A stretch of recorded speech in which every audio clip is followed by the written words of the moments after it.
Dragii mei, nu știu cât de mult am pus noi preț pe întâlniri de felul acesta, cum au loc astăzi aici într-o adunare și unii ne-am bucurat de ele o viață întreagă.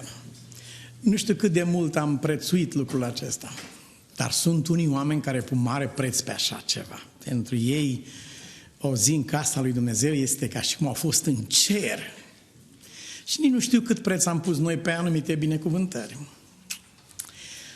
Unele cele mai multe ni s-au părut cuvenite nouă. Și de aceea și răspunsul nostru a fost foarte palid. Da, i-am servit lui Iisus o masă rece. Asta e tot. Pentru că ni s-a iertat puțin, eventual. Dar sunt unii oameni care prețuiesc mult. Nu mi-aduc aminte să fi văzut eu în școală, școala generală, un mare privilegiu de a învăța carte, de a mi se deschide ferestrele, ușile spre... Nu am văzut, dimpotrivă, era o belea. Când venea vacanța, atunci începea viața, în rest nu era. Dar nu era la fel pentru o vecina noastră dintre frații romi. Pe ea o chema Ioana. Ioana iubea școala pe viață și pe moarte. Cred că era singura din școală de altfel. Ea era singura care regreta teribil când pleca în vacanță. Ce ciudățenie! Odată, așa de mult a apăsat-o plecarea în vacanță, încât s-a oprit la poarta școlii, a zăbovit puțin, a sărutat poarta și după aia a plecat acasă. M-a marcat pe viață ce a făcut ea și aș vrea să fiu față de Domnul și față de ceea ce face El în viața noastră, așa cum era fata asta față de privilegiul de a căpăta și a educație. Deci, mama ei era analfabetă, dar i-a învățat să citească acum și era în culmea fericire. Dar trebuie să distingem de la început că sunt lucruri care își merită numele și sunt adevărate și sunt altele care doar numele, dar nu sunt adevărate. Spre exemplu, sunt schimbări în viață care nu duc la nicio schimbare. Acestea nu sunt schimbări. Sunt numai imitații, numai falsuri. Pentru că schimbarea la care a dus o schimbare dovedește dacă această schimbare a fost reală sau nu. Ea a putut să fie o simplă mișcare mentală de la o idee la alta, dar n-a avut niciun fel de răspuns în viață. Există pocăință care e adevărată sau falsă. Și un fel de pocăință este atât de rea încât Pavel spune despre ea cineva se va pocăi de pocăința lui. Că poate fi o pocăință în care să te prefaci că ești smerit, te prefaci că îți pare rău, e un chinul după lume. Vine o zi în care se schimbă pur și simplu decorul și atunci tu te vezi pe tine chipurile pocăindu-te într-o anumită împrejurare. Un cetățean se duce la poarta cuiva și se pocăiește. Se pocăiește de adulterul lui față de o rudă de gradul 1 a persoanei. Și își cere iertare și omul a zis: frate, Domnul să te ierte, și nu știu ce să zic. Persoana este, da, e acasă, cum să vreau să-mi cer iertare și la dânsa și n-am mai ieșit 2 ore din casă. Asta a fost pocăința. Pavel vorbește despre o pocăință de care ne vom pocăi într-o zi. Așa că nu tot ce pare a fi pocăință sau tot ce pare a fi schimbare este într-adevăr schimbare. Dar trebuie să fie una undeva care e adevărată. Trebuie să fie un original undeva, că n-ar avea de unde să fie atâtea falsuri pe lumea asta dacă n-ar fi un original. Nici n-am putea să știm că este fals, pur și simplu. De fapt, ăsta a fost argumentul celebru al lui C.S. Lewis când a vorbit el despre credința în Dumnezeu. Cum a plecat el de la ateism la credința în Dumnezeu. Deci, într-o noapte m-am gândit, care este temelia ateismului meu? Păi, temelia ateismului meu este răutatea și violența pe care le văd în lume. Dacă ar fi un Dumnezeu pe lumea asta, n-ar lăsa să se întâmple așa ceva, frățioare. A zis el. Dar pe când medita la astfel de lucruri, și era revoltat împotriva acelea care nu vrea să creadă, refuza să creadă. Pe când gândea așa, l-a atins Duhul Sfânt. Și i-a spus: am și o întrebare pentru tine acum. De unde știi că ce se întâmplă în lumea acum e rău? De unde știi că e rău? De unde știi că vărsările de sânge, cataclismele naturale, războaiele, nenorociri, de unde știi că sunt rele aceste lucruri? Dacă nu există un bine undeva, de unde ai luat această idee că e rău în lume? Dacă n-ar fi existat lumină în univers, normal că nimeni n-ar fi știut ce este întunericul. Întunericul era starea naturală.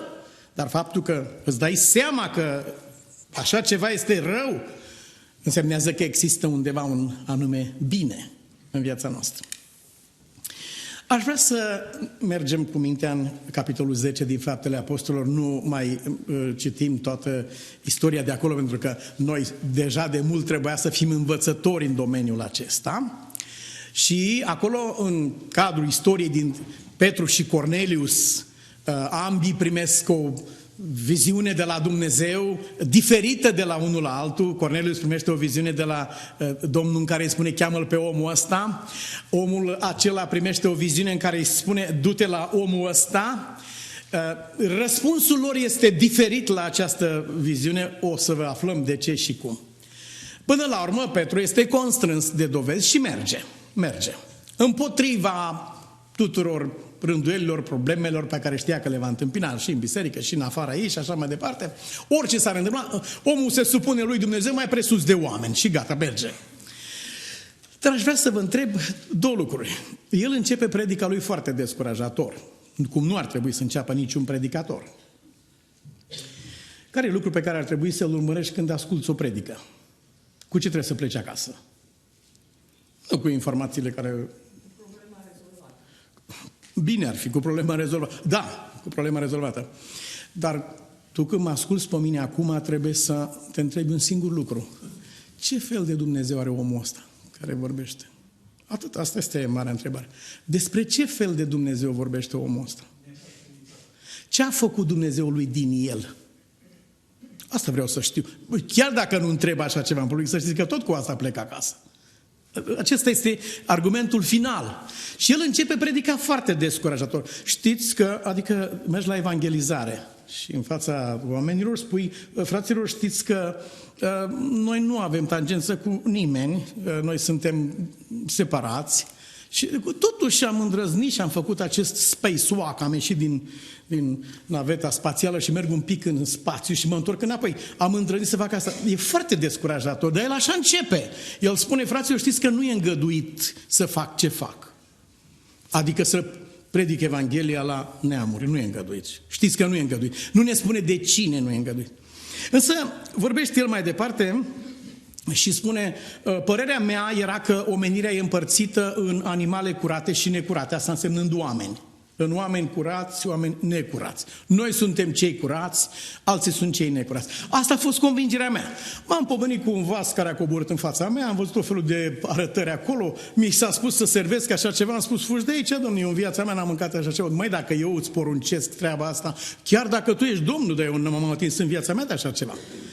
Fă ce spun eu. El se trezește, nu știe ce să creadă. Cum Dumnezeu spune pe o parte să nu mănânc așa ceva, pe altă parte mă pune acum să mănânc așa ceva. Sunt într-o confuzie teribilă. Nu știu ce să fac. Și până la urmă, pe când nu știa el ce să creadă, a venit lumină din cer și l-a făcut să înțeleagă. Oamenii de la poartă îl invită, treci frățioare că uite despre ce e vorba. Și atunci spune el, aha, Dumnezeu mi-a spus să nu numesc pe niciun om spurcat sau necurat. Cu toate că eu învățasem altfel. Eu chiar lui Dumnezeu am spus, Doamne, nici nu vreau să aud. Cum să spui așa ceva? Auzi, dar el îmi spune mie, pe niciun om. Deja a fost lovit ca Iacov în coapsă. Aoleu, a plecat schiopătând de acasă. Concepția lui de o viață, Petru era mai în vârstă. Concepția lui de o viață a fost dărâmată într-o clipă de însuși Domnul. Acum, după ce l-a pregătit, ajunge acolo în fața lor și nici acolo nu e liber omul. Omul nu e liber pentru că nu poți să te dezbraci așa peste noapte de niște lucruri pe care le-ai hrănit 60-70 de ani. N-ai cum peste noapte. Cere timp, foarte mult timp. Și începe predica foarte rău. Știți că nu e îngăduit unuia, dar eu fac lucruri neîngăduite acum. Domnul m-a pus să fac ceva neîngăduit. Până la urmă, omul nu își forțează intrarea acolo. Acum ați auzit că e mare tâmbălău aici în America cu spionajul ăsta, cu camere, cu toate. Fratele Obama, săracul, de-abia ține nasul deasupra apei să nu se înnece, ca să justifice cum a fost posibil să mă filmez la mine în casă, în baie, în birou. Deci nu m-am siguranță nici sub pământ. Că am auzit că trimite niște arme pe sub pământ acum și îți face o gaură sub casă dacă nu ești cu minte și te duci cu casă cu tot în groapă. Ați văzut emisiunea? Puneți mâna și vedeți. Sinkholes se numesc.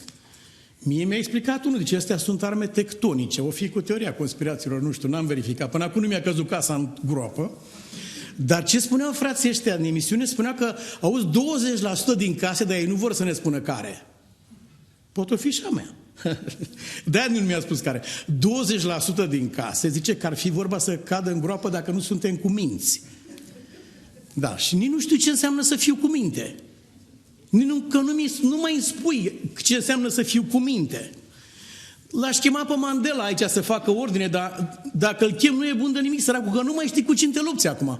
I-auzi pe toți zicând, ei fac. Cine sunt, domne, ăștia ei care sunt? Auzi că în Siria se bat acolo cu ei. Ăștia care sunt ei? Nu se știe. Deci este o vreme de teribilă confuzie. În situația aceasta se găsește Petru. Dumnezeu nu face supravegherea așa cum se întâmplă astăzi în societatea noastră. El nu supraveghează pe nimeni, surveillance se numește. Dumnezeu nu supraveghează pe nimeni care nu l-a rugat să-l supravegheze. Le-a rugat să te supravegheze? Da sau nu? Păi așa zi tare, da, și eu l-am rugat. Zici, Doamne, vezi că eu apuc pe unde nu trebuie, te rog eu, fii cu ochii pe mine. Și când mă vezi, adu-mă iar la drum, iar cum dau să iau pe șanțuri la drum, continuu, fii cu ochii pe mine. Eu am cerut asta. Eu am semnat că nu mă pot plânge de surveillance din partea lui Dumnezeu. Dar sunt unii care au spus lui Dumnezeu, no surveillance for me, sir. Unii au spus, Doamne, pe mine nu mă supraveghezi. Eu vreau să trăiesc independent. Serios? Să umbli cu Satana înseamnă independent? Bine, mă, frățioare, dacă așa ai înțeles tu treaba, umblă cu diavolul atunci. Și știți ce le spune ăstora care n-au vrut să fie supravegheați? La sfârșit, știți ce le spune ăstora? Că vin și ei acolo până la urmă. Nu v-am supravegheat, fraților, zice.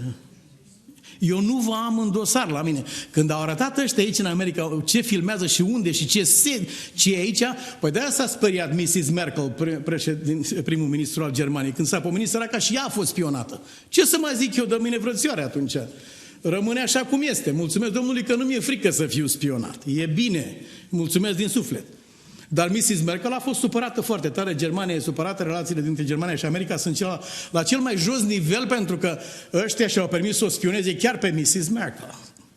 Dar ăștia care au cerut lui Dumnezeu să nu-i spioneze, să nu-i supravegheze, ăștia la sfârșit își dau seama că n-ar fi fost chiar rău dacă totuși mă supraveghea cineva. Nu era rău deloc. Și că nu am fost eu acela chiar în stare să iau viața în mâinile mele și să merg pe unde trebuie. Aveam nevoie de cineva care să mă vegheze și să-mi spună și urechile tale să audă după tine glasul care să-ți zică iată drumul pe el când vrei să te abați. Aveam nevoie de așa ceva. Mândria mea m-a făcut să-l spun lui Dumnezeu, pleacă de la mine. N-am nevoie de... Și știți ce le spune Domnul acestor oameni care zic, Doamne, poate vrei de acum încolo să vrem să ne supraveghezi, vrem să... Domnul le spune, nu vă cunosc. Nu am dosarul vostru, nu am e-mailul vostru, nu am nimic, telefonul vostru, planurile voastre de vacanță, nimic nu am în dosar. M-am uitat și e gol complet, nu vă cunosc. Uite, Dobrica a făcut un comentariu foarte teologic. V-am lăsat pe mâna diavolului, auzi. Da, asta a fost. Petru se pomenește într-o situație de felul ăsta și a zis, fraților, chiar dacă nu-mi place, nu-mi place, nu e bine ce fac eu după anumite, dar ce pot să mai zic dacă Dumnezeu mi-a spus, ia-o pe aici. Până la urmă, el respectă libertatea lui Cornelius, nu invadează casa. Ați văzut că aseară ni s-a spus în predică aici, nu stați pe capul copiilor voștri până când le vine greață de credință. Nu faceți treaba asta. Faceți-i să dorească acest lucru. Cumva, vedeți voi. E o cale. Nu, Cornelius îl întreabă, Petru îl întreabă, frate Cornelius, domnul Cornelius, dumneavoastră sunteți ofițer roman și foarte bine, eu sunt Petru, pescar de oameni. vreau să vă întreb, sunt binevenit în casa dumneavoastră? E binevenit mesajul pe care vreau să-l aduc? Și îl întreabă pe Corneliu aici, aș vrea să știu de ce m-ai chemat aici. Vreau să știu dacă ce mi-a descoperit Dumnezeu corespunde cu ceea ce tu, dacă ești tu acela. Și Corneliu îi spune, acum câteva zile mă rugam și uite, am avut această descoperire. Atunci, citând el cuvintele îngerului Cornelius, rugăciunea ți-a fost ascultată și Dumnezeu și-a adus aminte de milostenile tale, care nu erau altceva decât niște mesaje către Dumnezeu, Doamne, ai milă de sufletul meu. Asta spui tu când ai milă de altul. Nimic altceva. Iar când nu ai milă de altul, îi spun lui Dumnezeu, eu n-am nevoie de milă. Asta e tot. Până într-o zi. Că o să vedem noi acum despre ce e vorba. În momentul în care Petru aude și de la Dumnezeu și de la oameni și vede clar că lucrurile sunt adevărate, atunci el află care era adevărata problema vieții lui. Cine poate să-mi spună ce a stat în spatele rezistenței lui Petru? Pe de o parte, rezistență în dreptul lui Dumnezeu, când i-a descoperit acest lucru lui personal, și pe de altă parte, rezistență în fața oamenilor cărora a venit să slujească. Știți că nu e permis? Da. Ce stătea în spatele acestei rezistențe? Cum? Tradiția. Prejudecata. Sunt bune răspunsurile, nu contest acest lucru, numai că în momentul când dăm un răspuns trebuie să-l bazăm neapărat pe un stăscris. Iată care a fost problema lui. Dumnezeu nu-l chemase și nu ne-a chemat pe noi să slujim altora, pentru că alții chipurile sunt într-o stare disperată și noi într-una favorabilă. Nu. Toți au păcătuit, toți sunt lipsiți de slava lui Dumnezeu, toți sunt curați sau necurați. Să nu numești tu pe nimeni curat sau necurat. Când ne-a trimis să slujim, Dumnezeu nu ne-a trimis pentru că noi de pe o poziție superioară slujim altora de pe o poziție inferioară chipurile. Nu, ci pentru că noi, în primul rând, noi avem trebuință de lucrul acesta. Prin slujire Dumnezeu nu vrea să transforme lumea din jurul meu. Prin slujirea mea. El vrea să mă transforme pe mine, în primul rând. Ce folos dacă aș câștiga tot pământul și mi-am pierdut sufletul meu? La ce mi-ar folosi? Și dacă aș avea toate darurile și toate asta și aș fi pierdut, așa cum mi s-a citit azi dimineață. Acolo Petru află adevărata problema vieții lui, pe care a învățat-o de la Iisus direct, dar i-au trebuit ani de zile de digestie mentală. Lucrurile acestea pe care le-am învățat în decurs de 10 de ani nu trec peste noapte. Și unele chiar nu vrem să treacă, acest e omul, nu e vorba de mine sau de tine, omul în general. Acolo trage la această extraordinară concluzie. Petru a început să vorbească și a zis, în adevăr văd că Dumnezeu nu este părtinitor. Acum vede și el, e în vârstă, dar acum vede și el treaba aceasta. Dacă o iau pe fir și văd purtarea lui față de ucenici, relațiile, chiar dacă toți ăștia în ce mă privește, dacă văd relația lui față de Iisus, ți le accept toate, exceptând chestia asta să te ferească Dumnezeu să faci așa. Dacă văd purtarea lui față de neamuri, frate, nu îmi îngădui să fac așa ceva, dar în sfârșit, da. Dacă văd toate astea și o iau pe fir înapoi, ajung într-un singur punct și la toată lumea se ajunge în același punct, începând cu mine însumi. Acolo ajung întotdeauna. Nu e vorba de faptul că Petru era un om părtinitor. El era cu iudei, frate, dar nu e îngăduit pentru neamuri. Nu aceasta era problema. Aceasta era manifestarea problemei. Adevărata lui problemă era imaginea pe care avea el despre Dumnezeu. El credea într-un Dumnezeu pe care mintea lui l-a construit, un Dumnezeu al lui Israel. Face ziduri înalte, fraților, să nu cumva să pătrundă vreun necurat între neamuri aici. El credea într-un astfel de Dumnezeu. Și Dumnezeu nu are nevoie să vină să-i ceară lui permisiunea ca să-i vorbească lui Cornelius. N-a cerut nici la biserică, nici la șefii bisericii, nu a cerut. Dumnezeu știe să vorbească fără să ceară permisiune. S-a dus la Cornelius în casa, s-a de vorbă cu el drept, i-a vorbit direct fără să ceră permisiune. Nici nu s-a împiedicat în faptul că Petru, deocamdată, ca și Iona, are o concepție despre Dumnezeu diferită. Dar acolo Petru este binecuvântat cu acest lucru. Acum văd că Dumnezeu nu este părtinitor. Văd în adevăr. E adevărat, fraților. Gata, m-am convins. Mi-am dat seama de unde venea problema din viața mea. Vă rog să nu ridicați mâna în sus acum dacă ați trăit într-o familie în care ați suferit de părtinire aceasta din partea părinților. Sunt copii care au trăit viață discriminată. Părinții au avut un prinț sau o prințesă în familie și ceilalți au fost cenușăreasă. Nici o problemă.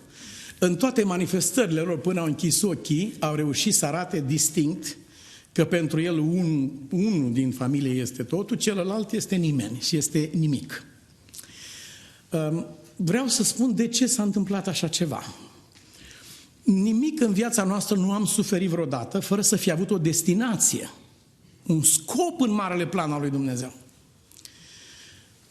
Nu știu dacă îl cunoașteți pe Les Brown, dar dacă nu îl cunoașteți, intrați frumos pe Google și puneți numele lui Les Brown. Este un frate negru de aici din America, născut geamăn, pe o podea de linoleu într-o casă dărâmată, undeva în Florida. Și la 6 săptămâni e dat de pomană unei familii, împreună cu fratele lui, și maică s-a spune să nu cumva să spui că i-ai de la mine pe copiii ăștia, bărbatul meu în război, și dacă află că am născut în timpul ăsta, mă execută. Să nu cumva să-mi faci nenorocirea asta. Două lucruri cer, să nu spui de unde ai copiii ăștia, dar el nu știe astăzi cine e mama sa. Și al doilea lucru, să nu-i desparți pe gemenii ăștia, dacă îmi promiți. Și femeia a promis și așa a și făcut. Dar el spune, după ce a fost declarat la școală mentally retarded, și din clasa a 5-a l-au avansat în clasa a 4-a. Și așa a fost etichetat până a terminat clasa 8-a. Întârziat mental. Acesta a fost diagnosticul pe care l-a pus, sau eticheta pe care a pus-o pe el părinții lui spiritual, sau cei chema să-l ridice, să-l educe. Dar, fraților, într-o zi, el intră într-o clasă, care nu era a lui, bineînțeles, și domn profesor Washington îl vede și spune: tu, tinere de acolo, vii la tablă. El spune: no, sir, nu, domnule, eu nu sunt din această clasă, eu aștept un prieten care e din clasa asta. Eu nu. Și el a spus: domnule, ai face bine să asculți directivele mele. Vino la tablă, te rog. Chiar dacă nu ești din clasă de aici, dar ar fi bine să asculți de mine. Nu pot, domnule. Dar de ce nu poți? Pentru că eu sunt mentally retarded. Eu nu pot să ies la tablă. Și atunci Mr. Washington, domnul învățător, a coborât de la catedră, s-a dus lângă el, l-a îmbrățișat și a spus: în viața ta să nu mai spui cuvintele astea. În viața ta să nu mai spui cuvinte. Și atunci a rostit această celebră frază: părerea unora despre tine nu trebuie să devină realitate în viața ta. Să nu mai spui niciodată I am mentally retarded. Sunt rămas în urmă mental. Să nu mai spui asta. Să spui așa: lumea zice despre mine cu tare lucru. Asta să spui, dar niciodată să nu spui că așa ești. Că dacă faci lucrul ăsta, înseamnă că ai luat ce au spus oamenii ăștia și le-ai făcut realitate pentru tine, și ceea ce nu este adevărat. Și a spus: te rog să vii la tablă. Și Les a venit încet la tablă. Vreau să vă spun că am văzut una dintre conferințele lui pe care le-a ținut în Atlanta, Georgia. N-ați mai văzut locul ăla plin nici când că e în același dom în care a fost conferința generală trecută, cred, sau... În același dom este arhiplin de oameni. Și acolo el repetă cuvintele acestea care au schimbat viața lui. A devenit unul dintre cei mai faimoși producători de programe de televiziune din lume. Programele lui sunt în jurul lumii. A scris cărți, a făcut lucrări incredibile acestul. Din cauza că i-a spus cineva: nu lua ce a zis maică-ta sau taică-ta sau școala sau biserica sau frații sau societatea sau satul. Nu lua aceste lucruri ca și când sunt realități pentru tine, că nu e adevărat asta. Realitatea legată de tine este ce vrea Dumnezeu să facă din viața ta și El știe că acest lucru este posibil. Nu lua chestia asta, atât i-a spus domnul învățător. Nu lua treaba aceasta. Se duce el într-o zi acolo în Florida și e visul. Învățătorul i-a spus, puneți o țintă în viață, o țintă înaltă, citim noi. Puneți o țintă în viață, domnule.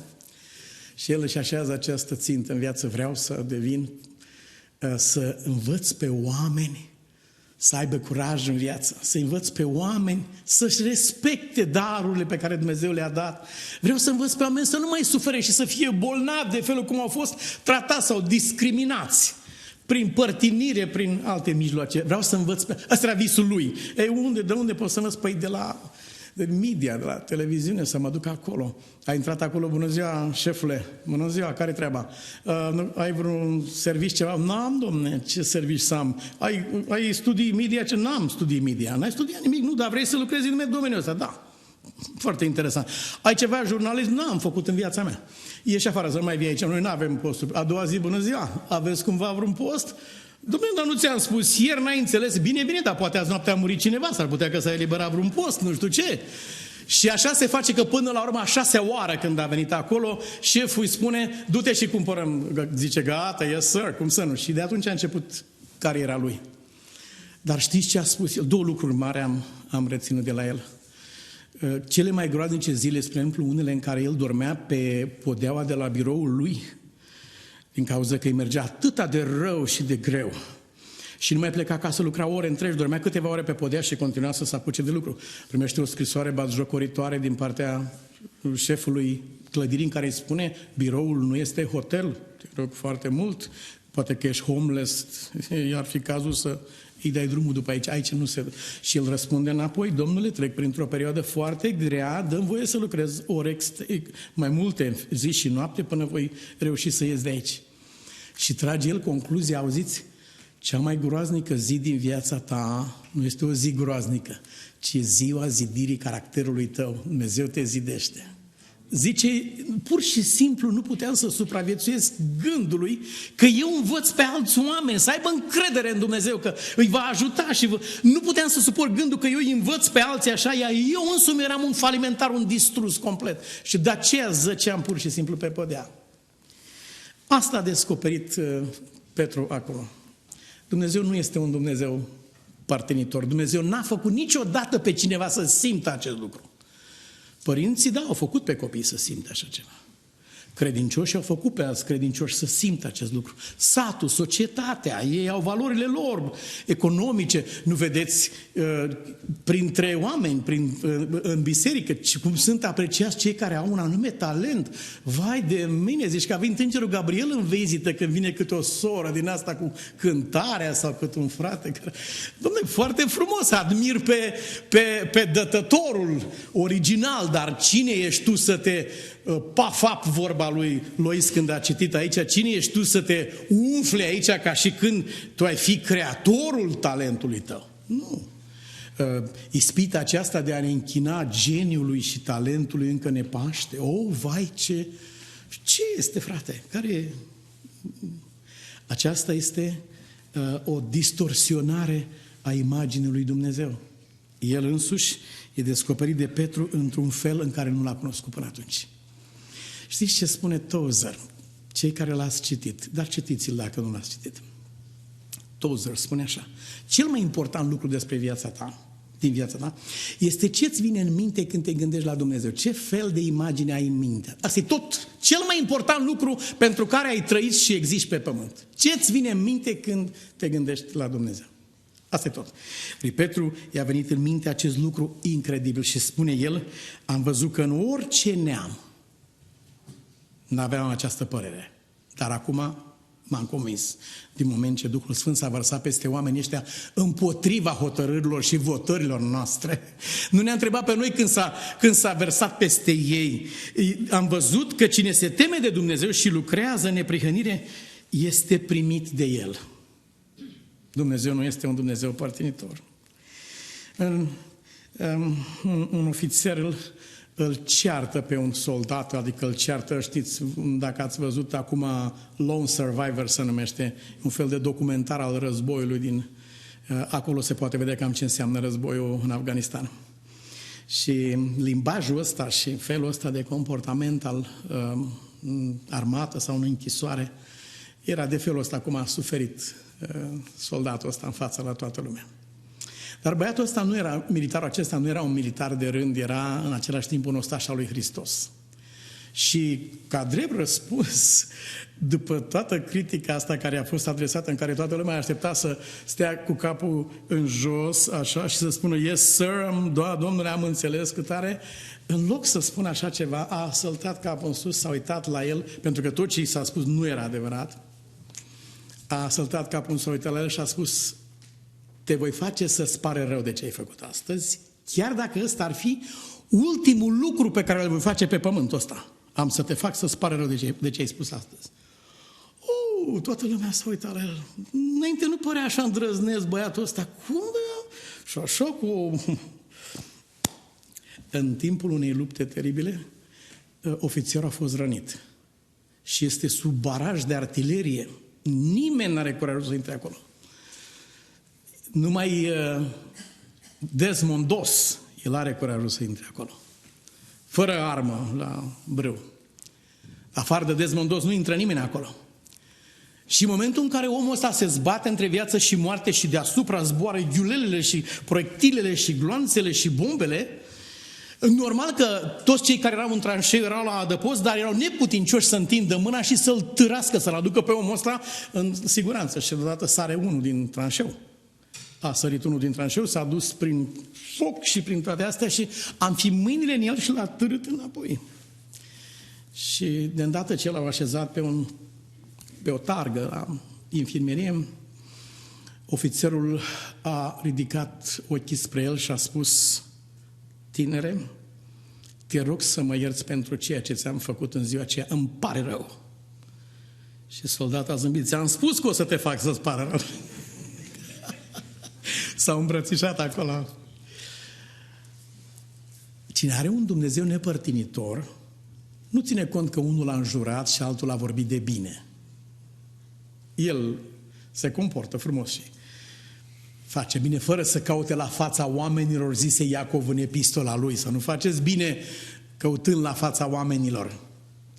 Sau cum a spus Iisus, dacă îmbrățișați cu dragoste numai pe cei care sunt ca voi, nu sunteți decât niște păgâni stilați, altceva nu sunteți.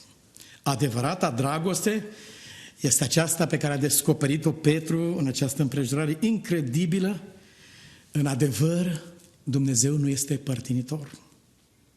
Așa că nu fi supărat pe părinți sau pe biserică sau chiar pe societate. Te-a dat afară de la examen și a dat altul examen tot pentru că a plătit unul bani acolo. Și tu astăzi nu ești unde trebuie să fii pentru că un corupt a fost undeva și cineva... Dar nu fi supărat pe lucrul ăsta. Să vezi de ce. Dumnezeu a îngăduit să suferi această persecuție a discriminării, a favoritismului, pur și simplu. Dumnezeu a îngăduit să suferi lucrul ăsta. Ca să ajungi să prețuiești prețuirea cu care te prețuiește El pe tine. Abia atunci când n-ai avut la cine, când nu ai fost aplaudat unde te-ai dus, n-ai fost apreciat, abia atunci ai prețuit faptul că undeva totuși ești prețuit, adică în ochii lui Dumnezeu. Așa că din ceva, cum a zis Samson, dintr-un astfel de cadavru a ieșit ceva, adică a ieșit ceva dulce. Da, Dumnezeu poate să transforme o astfel de amărăciune în ceva dulce. Am văzut că în orice neam, cine se teme de Dumnezeu, cine se teme de El și este primit de El. Am văzut lucrul ăsta. Nu l-am văzut până acum, nu l-am știut, am crezut altfel, am predicat altfel, dar acum am văzut. În orice neam, auzi. Cum adică în orice neam? Păi evanghelicii americani spun că dacă nu cunoști pe Hristos, îmi pare rău, frate, dar n-ai ce căuta în cer. Serios, cine te-a pus pe tine la poarta raiului, frățioare? Plecă de aici până nu te prinde. Mai repede, dacă te prinde aici, ești un impostor teribil. Am auzit că Sfântul Petru se ocupă de treaba asta. Probabil că a trecut prin experiența asta și acum știe să nu mai trebuie de oameni afară de la poartă de acolo. Da. Dar ați auzit săptămâna trecută? Săptămâna trecută, în fața unei școli. Este un băiat, Hasan îl cheamă, care vine la școală. Și vede un altul care vine și el tot către școală. Dar l-a văzut cu o haină așa puțin mai... Și atunci Hasan, care vrea să devină doctor. Eu de asta am vorbit cu ăștia mici acum. Sper că au prins mișcarea. Și de-aia le-am dat pacienți din ăștia care i-ar ajuta ei. Știți? Ei n-ajută orice fel de pacient. Pe mine nu m-ar ajuta ăștia, dar dacă e unul așa, pentru ăla își dă viața. Și așa trebuie să fie. Băiatul ăsta vrea să devină doctor. Și când merge, are 17 ani, când merge către școala care are 1000 de elevi, 1000 de elevi, și poate peste 400-500 sunt adunați atunci într-un careu acolo. Îl întrebă pe individul ăsta, unde mergi? Individul nu răspunde și se grăbește. Își dă seama imediat că nu e o treabă simplă, aleargă după el, înfige mâinile în el, sinucigașul trage coarda, detonează explozibilul și Hasan și cu el au murit în deflagrația aceea cumplită. Băiatul ăsta de 17 ani. Cine ar îndrăzni să-l întrebe pe acest băiat din ce biserică faci parte sau care ți este credința? Oricum, Iisus nu a întrebat pe nimeni niciodată din ce religie faci parte sau care e credința, ci l-a întrebat ce a făcut din tine această religie. Tatălui Hasan a spus, nu pot să plâng. Nu pot să mulțumesc lui Dumnezeu că acest copil al meu a înțeles să-și dea viața pentru viața altor oameni. Aș vrea și celălalt, avea 2 băieți, aș vrea și ăsta la altul să înțeleagă la fel și să învețe la fel. Șeful statului a instituit o medalie cu numele acestui băiat, care va fi dată tuturor oamenilor care și-au dat viața pentru salvarea altor vieți. Dacă mă uit la acești 2, la acel sinucigaș, la acest martir, îmi dau seama că singurul lucru care îi deosebește, amândoi sunt din aceeași regiune, din Pakistan, vecin cu Afganistanul și așa mai departe, nu asta este important, singurul lucru care îi deosebește pe ei este imaginea pe care o au ei despre Dumnezeu. Unul crede că Dumnezeul lui vrea să omoare și continuă să omoare și să verse sânge, și unul crede că Dumnezeul lui își dă viața ca să scape viața altora. Asta e tot. Asta e tot. Cum arată Dumnezeu atunci când te gândești la El? Dacă te uiți în urmă la purtarea și viața ta, poți să vezi cam în ce fel de Dumnezeu ai crezut tu când ai făcut cu tare sau cu tare lucru, sau când n-ai făcut cu tare sau cu tare. Acest lucru transpare. În ce îl privește pe Mântuitorul, El nu este un Dumnezeu bolnav de părtinire. Și spun aceasta nu din cuvintele Lui în care a spus că oricine crede, și nici din cuvintele Lui în care a spus pe cel ce vine la mine nu-l voi da afară. În oricât de mare număr îi va chema Dumnezeu. Nu spun de acolo, spun de la lumea care l-a văzut trăind și lucrând și a spus despre el așa: omul acesta primește pe păcătoși. Amin. Vă invit la rugăciune.